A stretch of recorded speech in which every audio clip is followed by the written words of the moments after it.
Da da da da. What's my good cheer? Welcome, everybody.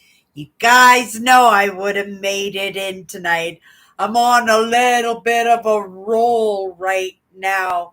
I'm even in contemplation in whether I should show up tomorrow. Usually I take Saturdays off and off of social media completely. I'm not usually really big on the phone. I don't normally spend a lot of time on the phone except to just connect with some of those content creators that find that energy to be able to expand on different platforms. I was just as active on my Instagram as I was on my YouTube. Actually, I think I was more active at one point on my Instagram than I was on my YouTube. But YouTube is my home. It was always my intent to be here.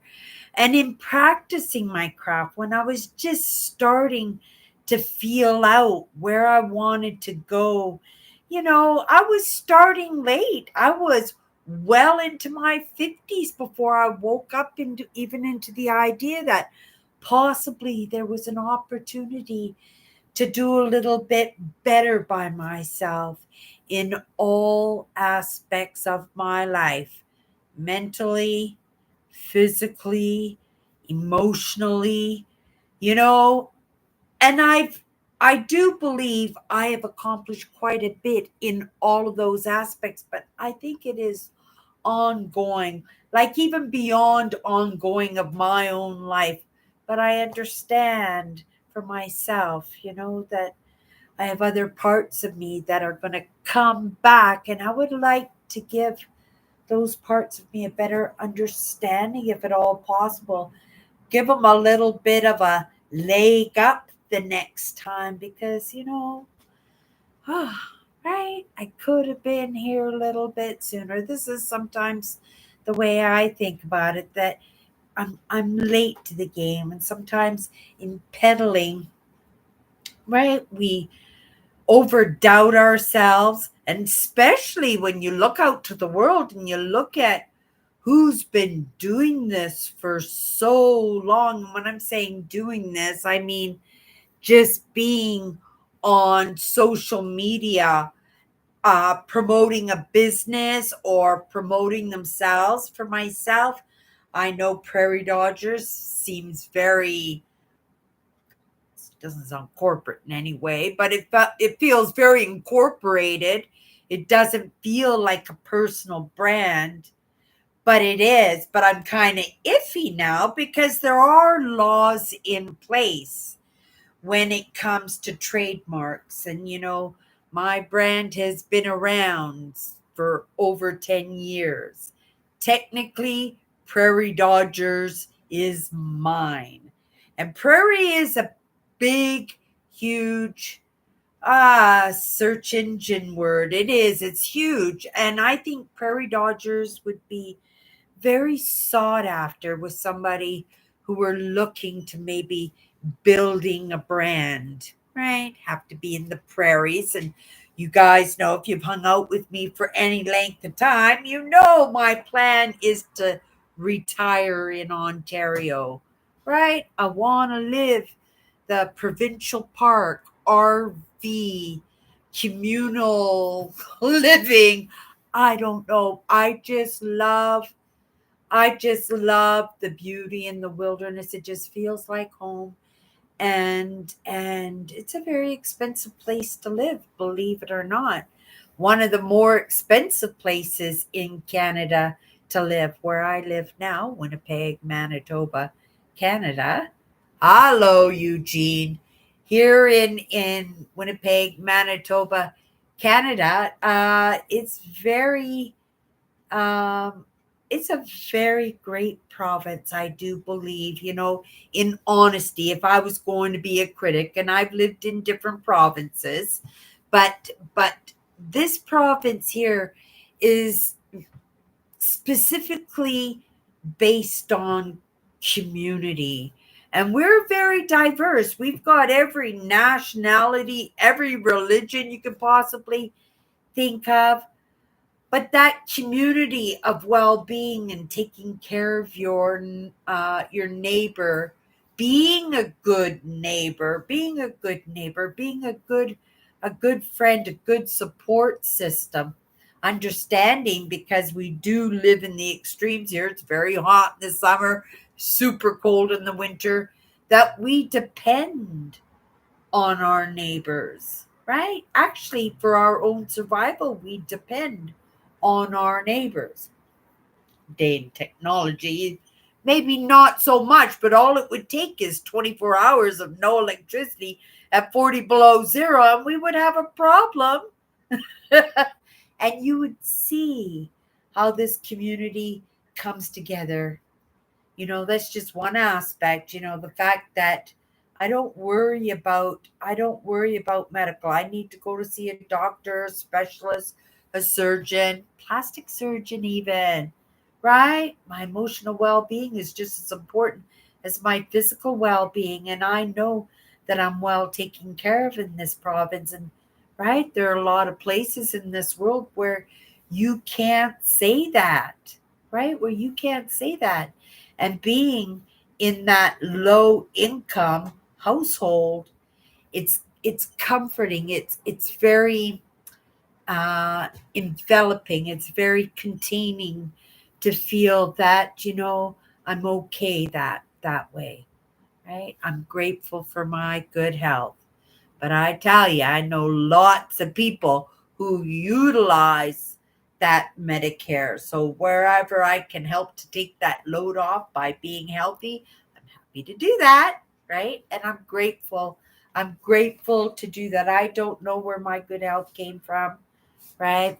But I do believe what you think about is realized. And if you guys hang out with me all the time, I send my gratefuls out for my good health more than I send affirmations out for anything else. Anything else. Because I understand, you know, what pain will, and it's a little bit of a funny way how I empathize with pain, because it's not something that I have very often. Sometimes I get that lower back pain when I bend down in the shower to pick up a bar of soap, and my back goes out for a week or so. Bearable, because there are people whose backs go out on them for their entire lives, or don't even feel their backs because, right, they're sitting in a chair paralyzed from the neck down. Like, I'm so grateful, and all of us, we take such advantage, like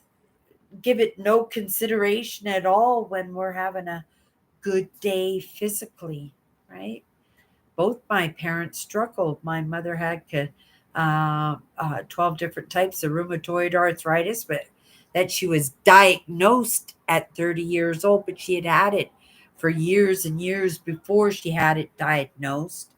My father had congenital heart failure, and he had that diagnosis before he even got married. It was marriage and babies that was not in store for him. That was not something that was in the cards, and yet my dad made that happen. Not only did he make that happen, he lived 25 years longer than what the doctors told him that he would. And it wasn't for his taking it easy in his work life and in his stress life, because if there were thermometers for that kind of stuff, he would register pretty high. I would assume my dad was a compulsive gambler, big time, like high roller, poker games on Friday nights, racetracks, and Vegas and Reno. We lived in Vancouver at the time. It was 24-hour drive down there.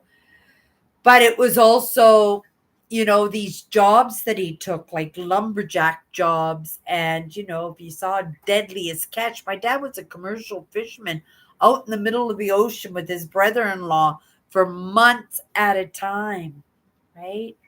And he loved it. He loved those jobs. It was his invigoration for life, to prove to the world that right? I'm alive. I'm kicking. You're not taking this life away from me.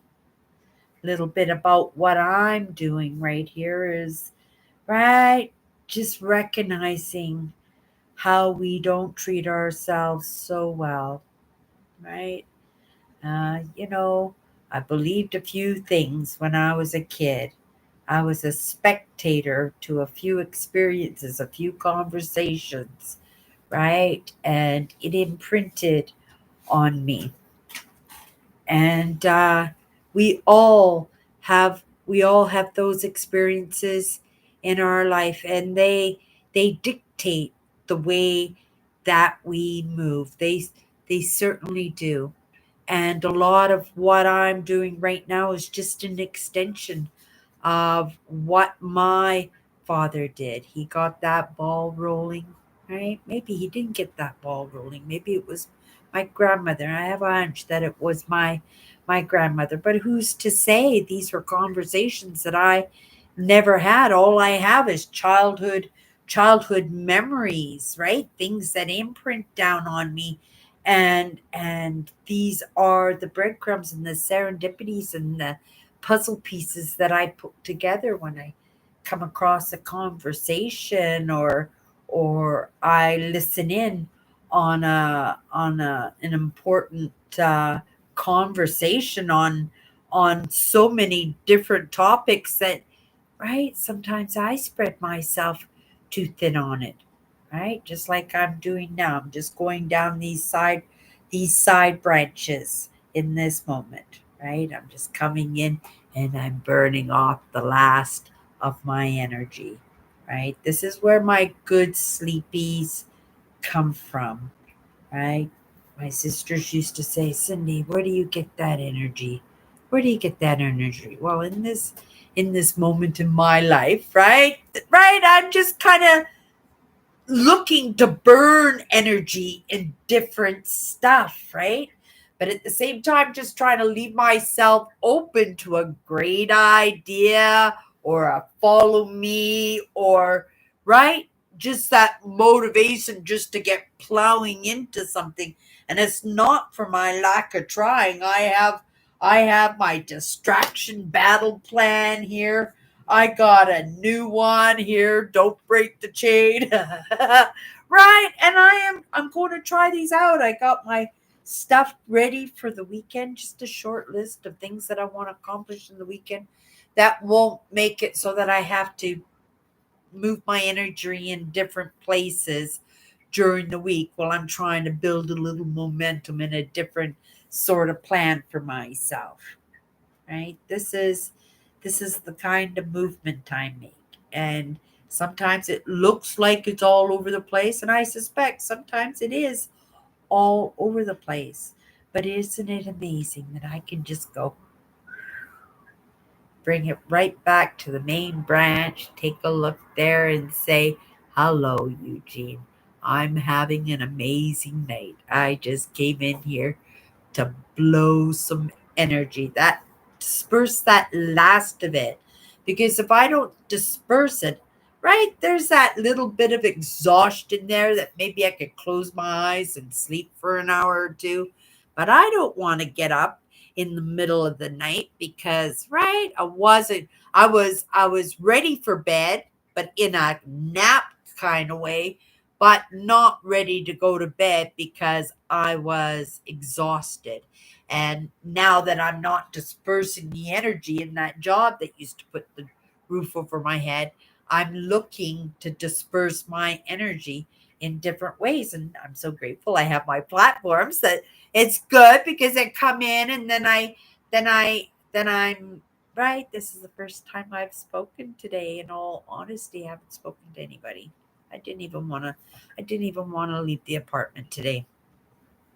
Just piddled around, took in the lessons. It's amazing lessons. So I'm not feeling bad for what I was doing, because otherwise, I'm not sure if I would have been able to absorb a couple of tidbits that came across my path today, that I think I always think I so desperately need them. But it's not so much even me so desperately needed.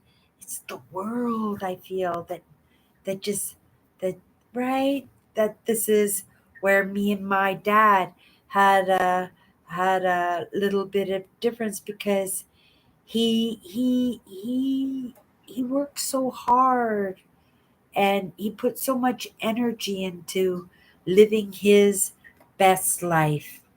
And he did extend his life by 25 years, but if he hadn't had those crazy jobs, if he didn't have the high stress of being a high roller in a low income kind of right, that's a big one. And right, hitting the big one every time, every once in a while, it would be kind of that high roller feeling. And that's the guy my dad liked to portray in his life. He liked that kingpin, but he was a very, very kind man. Everybody loved my dad, and my dad was so generous. If he won something huge, he would be dispersing it out for everybody. Big fat wallet, right? You guys, close your eyes, pick a bill, go have fun. Oh yeah, my dad was the absolute best for that.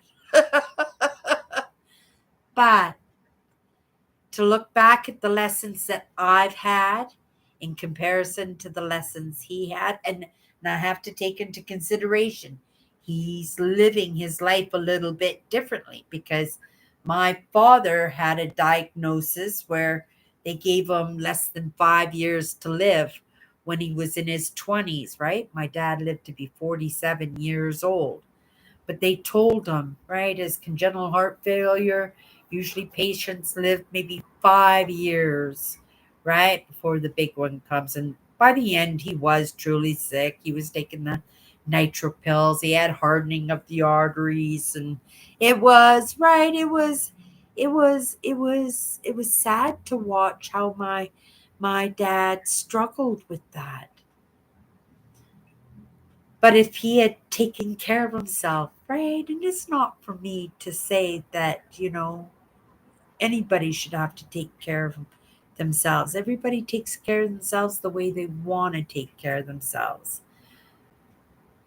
But the way I'm thinking for myself, in the reflection of my own life and the reflection of my father's life, my dad was living a different way. He was living his life for the day as if every single day could have been his last day, because it could have been his last day, right? His doctors told him it was coming, right? So my father gobbled up life, and that was the fuel that just kept him going. I don't have that compulsion, right? I can imagine how my dad felt waking up from his sleep, and first thing that comes to his mind is, this could be my last day of my life. And he did that for 30 years maybe, right? That every day, but then you have that drive to live the best life you possibly can. And even though if he wasn't physically active, because towards the end he was not physically active, right? He'd taken those lessons sitting in his chair. And because of the beginning of technology, television was around. And my dad was watching television and not listening to the big box radio, staring at the big box radio like it was the television, but it was actually just a radio. But that's what they did in the days. The whole family would just lay around on the floor, and the mom and dad would be sitting in their big chairs, and they'd all like listen to the radio before they would call it a night, before they would go to bed. It was a way of dispersing the last of the energy, right? And I think a lot of it too I'm thinking of it now, that might have been the start of that distraction, right? Because the last thing it's like giving your kids sugar before they go to bed, right? You're giving them junk of television shows and exciting and fun, and right? And you're giving them fantasies and dreams, and right? And lots of people would not be able to go to bed right away after that, right? For me, I burn out on the content. I really do. Sometimes, I get to the point where I'm just absorbing, and then if I'm just absorbing it and I'm not really understanding it, I'm not reflecting on it, I'm not debating it, right? Yelling at the screen, you stupid idiot, you have no idea what you're talking about, right? And I do that too. And I'm sure lots of people do that. But that is, and I'm not calling people stupid and stuff. That's just kind of like analogy. But I do, right? I said, "Oh, you got that so wrong, dear." I'm thinking, "You got that so wrong." Like, la la la. Let me explain it to you. I'm talking to the screen like that, and right, and those are amazing because those are my perspectives. When I can do that, those are my solids. Those are my perspectives. Those are the things you can't budge me about because I get all, right when you're touching that. It's not like an open wound or anything, but I'm definitely kind of tingly when there's a vicinity of something trying to reach out in that, if that makes any sense. Okay, you guys, let's have a sip of your cold coffee. Be so proud of me because this is only my second cup of coffee today. The last one I drank maybe half of this. This one's cold too. So after my live, I'll be dumping that out and rinsing it out. So 2 cups, it's really good. I don't know how long that will last for because I do love my coffee. But tomorrow, because I didn't get out of the house today by choice, that happens very rarely. I try to get out every single day, even if it's just to walk a few blocks or go to the grocery store or something. And once a week, I like to do the big, long walks. I'm just starting to feel good on them. My first couple of walks this spring, I was actually thinking, oh my goodness, Cindy, you're getting old, right? Because my feet hurt when I got home, right? Cindy doesn't suffer aches and pains. But it just turned out that I was wearing my winter socks in my spring shoes. My winter socks are for my winter boots, right? So I'm adding like this much, right? So, of course, my feet are not going to be comfortable. Oh, but that's what I was going to say, to go back in that relation of empathizing with people's discomfort because, my father's illnesses and my mother's pain is, it's not like I didn't understand that, but because I couldn't do anything about that except maybe make a cup of tea, rub the feet, right? Like do my very best to make that as comfortable as I could. Otherwise, to me, that was just spilt milk. That was somebody else's life, and I don't look at my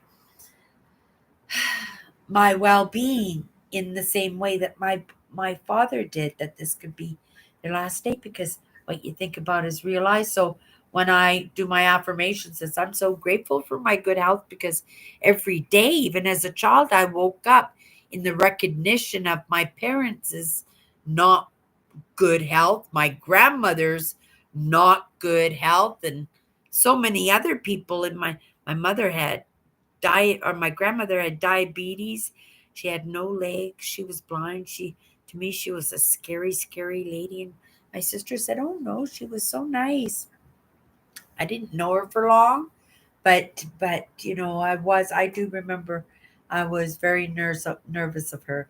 Mind you, my other nanny, I know it wasn't a Cindy thing that I felt that uncomfortable, because my other nanny, I was all about her. She was like my favorite person in the entire world, right? So yeah, it's funny how we feel people out, right? Um, it really makes me wonder, that you can have these feelings and then you could just say, "Oh, that's just so and so. Oh, don't worry about that. He didn't mean that." And you know darn well that they did, and yet you go, oh, right, you're right, you're right, you're right. And it's not like you believe it, but you go along with that. And that is really kind of sad, is what it is. It's really sad because that's just a handover, right? Ignorance is no excuse. I'm gonna use that lots. I deserve a lot of the lessons that I get, right? Um, uh, Lots of times I am my own instigator in that. Okay, I think the last of my energy is dispersing. So we're just going to go in couple of minutes here, pull a card, first perspective. Maybe it'll tie into the conversation tonight. In all honesty, I didn't come into my live today to watch my last night live, so I don't even remember what last night's live topic was all about. But right, so I have now two, right? And take those in. I always get a little something when I come in and go over my, and I don't like to, right? It's embarrassing. I don't right? But I do because I know it's important, and that's the truth. So I'm not gonna whine at it, and embarrassed or not, I'm gonna do it anyway. So I got two lives to do. So let's not make this too long because I know yesterday's went on for 40 minutes. And if I do another 40 minutes today, there's an hour and a half of me listening to Cindy. Oh my goodness, it's bad enough that you guys got to do it. Now I got to do it too. Here we go, people. Wow. This is what we were talking about today, right? When we're talking about how grateful I am for for my good health. It's so important, to keep in mind of all the things that are going well. Doesn't matter what terrible things you got going on. It does matter, right? But when you have these terrible things going on, you have to take a few minutes for yourself, away from the kids, away from the husband looking for his dinner when he comes home from work, right? Or when you're coming home from work, just to be able to just find a little bit of space for you, and just to maybe just as a spectator looking at the kids play, or looking at your husband helping cleaning up last night's dishes, right? That you can have these moments of recognition of how much you appreciate the things that you do have. What did I write here? Gratefulness is the expression of appreciation. Gratefulness is the expression of appreciation in the contribution. Isn't that true? So many gifts come into our lives, and we were talking yesterday about the little things that you don't even consider. When we talk about gratefulness, it's those little things sometimes, and most of the time is the accumulation of all those little things that that break open to the big breakthrough of something amazing happen, right? It's not like I came and said, oh, I'm going to do YouTube, and then just come in and start doing my thing. No, it took over a year for me to come in front of the camera. It was a small process, a little bit here, a little bit here, right?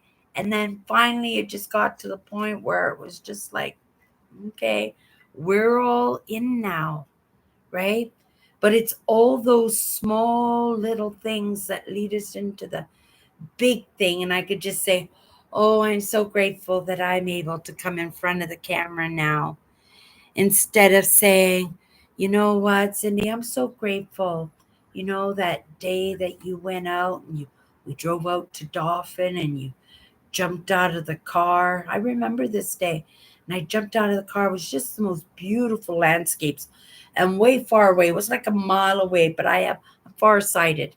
I could see the moose, and I could see a wolf or something chasing the moose, like, right, for its food. And I could hear this moose making moose calls and stuff. And just the whole experience, the wolf didn't get it, and then everything settled in. And then there were more animals in this one field that I could barely see them, but right, they were like a mile away, and it was a big clearing on the side, and it was so amazing. And I thought, oh my goodness, I gotta share this with my audience. Right? At first I said, we're going to film it, right? We don't have to show it to the audience. We're going to document this for prosperity. That's what I said. And I did that, right? And that might not have seemed like a lot of bravery or courage, but at that point I was just coming in and just being myself. I felt I had to stage. I felt like I was practicing my words in a script, and I was redoing everything, right? I'd film something and then I'd stop and I'd redo it, and I'd wait for the moose to call or a hawk to come, and I would just like be missing all these beautiful moments, and I wasn't even enjoying the moment for myself. But after I had filmed it, I was so proud of myself that I had done that at some point, right? That consistency of uploading content became a little bit of a scrabble. And that little piece that in the moment didn't seem like drumming up a lot of courage, it just meant a little bit extra work and losing out on the experience I was having at listening to and looking at that beautiful landscape, that I ended up posting it. And that's when I had to bring up the courage. And that was probably maybe even 6 months or maybe even a year after the experience, right? But I was just looking for little clips that I could put up there, and I battled myself, and I was so nervous, and everybody was so happy to see me, to meet me. It was kind of great. And then so I decided to do an actual introduction video, and that was just the beginning of it. Just these little starts. Like, I remember the next big one was a good half an hour conversation in front of the camera, and I posted that as an entire video. And I remember that in my sister's backyard, and it was just these little steps. But I didn't say gratefuls for any of those, right? I'm just saying gratefuls that I can come in now and just have a conversation and not worry about, right, all the things that I used to worry about, which now just seem a little bit insignificant. I was never that script girl. Oh my goodness. I can't be that phony baloney. I've tried to. I do well with pointless, but I would say 90% of the time I don't even have a pointless going on, just the notes sitting in front of me. And my notes in this moment are just my goals to get done for the weekend. And then I'm moving into a new challenge on Monday to see if I can work a little bit better, building up a little bit of momentum, right? We'll see about that. But again, those gratefulness. So take a look at your life, and if you can't find something big, right? Go for the little ones. Go for the little ones, because those little ones are going to lead to something big, right? Those little ones. Like, if you wanted to be a singer, you want to be on American Idol, that's your dream, right? So when you go, oh my goodness, I'm gonna go sing in front of my mom, or I'm gonna sing in front of my dad, or right, I'm gonna put a little concert together. And these are things that you go, oh my goodness, that's so silly. That's just a little thing. But for some people, oh my goodness, especially the highly sensitive, because we're so sensitive to criticism that way, that we don't usually put ourselves in those kind of situations. But when you dream big, when you really want something, when that desire is there, we will. right? Stretch ourselves a little bit. And it's in that stretching that we get to be comfortable and we get to be better at it, right? And then we get comfortable and better at it. We stretch a little bit. And that's how learning grows. That's evolution, you guys, right? That's as simple as that. This is why we gotten a little bit smarter, right? Right? Because we live in this day and age that we are now competing with artificial intelligence. Oh, but that's a story for another day. You guys, a little bit of gratefulness today. Yeah, grateful. Everybody, have a great night, and we'll see you on Monday. If you want to pop in on Sunday night and hang out with my crew, I have an amazing crew on Sunday nights. Chatters Live. It's light, it's not heavy as heavy. We don't have the show and tells anymore, so I'm filling it up. I'm filling it up with what I'm filling up. If you want to come and hang out with us and partake in that little bit of positive energy, because it's definitely positive energy. Oh my goodness. It's a show I've had for a very long time. Sunday night, you guys, if you'd like to. If not, I'll be back on Monday. Have a great weekend.